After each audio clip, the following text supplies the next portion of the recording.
நாடா இவன் பாயம் தலகாணியும் எத்தாந்து புலாமத்துக்கு போட்டு தூங்குறான்னு என்னை இலக்காரமாக ஒன்றும் நினைக்காதீங்க. எப்படியாப்பட்ட பணக்காரனுக்கும் வராத தூக்கம் எனக்கு வருதுங்க.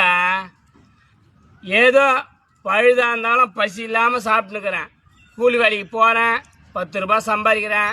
வீட்டில் இருக்கிற கூழோ கஞ்சோ குடிச்சிட்டு அழகாக வந்து தூங்குறேன். இதை விட நிம்மதி எதுவும் இல்லைங்க.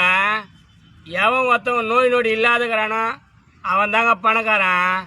இங்கே 10 கோடி, அங்கே 5 கோடி, இங்கே பங்களாம் சேர்த்து வச்சு எவனும் பணக்காரன் கிடையாது. அப்படி சேர்த்து வச்சவனுக்கு முக்கால்வாசி நோய் தான் இருக்கான். நோய் வச்சுக்கினுக்குறவன் பணக்காரனா? எந்த நோயும் இல்லை. மடியில் கிணந்தாதான் தான் வயலில் பயம். எங்கால மடியிலையும் கிணம் கிடையாது, என் மனசில் வயலையும் பயம் கிடையாது.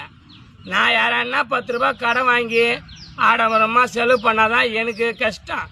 அவன் வந்து கடன் கேட்பான், அவனுக்கு பதில் சொல்லலாம். நான் யாரானையும் 10 ரூபாய் கடன் வாங்கலை. இருக்கிற கூழோ கஞ்சோ வீட்டில் குடிச்சிட்டு வந்து நிம்மதியாக தூங்குறேங்க. நீங்கள் ஒன்றா பாருங்களேன், கடன் இல்லாத நோய் நொடி இல்லாத இருந்து பாருங்க. அதை விட நிம்மதி எதுவுமே கிடையாது. பணக்காரன் பங்களம் சேர்த்து வச்சாரன், அவன் எவ்வளோ மன நிம்மதி இல்லாத தலையை பிச்சு நடப்பாங்க தெரியுமா?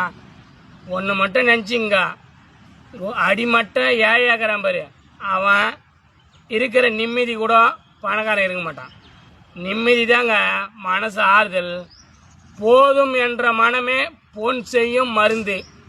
அதை மட்டும் மனசில் வச்சுக்குங்க, புரியுதுங்களா? எனக்கு அவ்வளோ கிடையாது. வேலைக்கு போகிறேன், 10 ரூபாய் சம்பாதிக்கிறேன், நிம்மதியாக சாப்பிட்டு தூங்குறேன். ஓகேங்களா? நீங்களும் அது மாதிரி இருங்க, நிம்மதியாக இருங்க. ஆயில் ஏறும். நிம்மதி இல்லாத இருந்தீங்க வச்சுக்க, ஆயில் தான் குறையும்.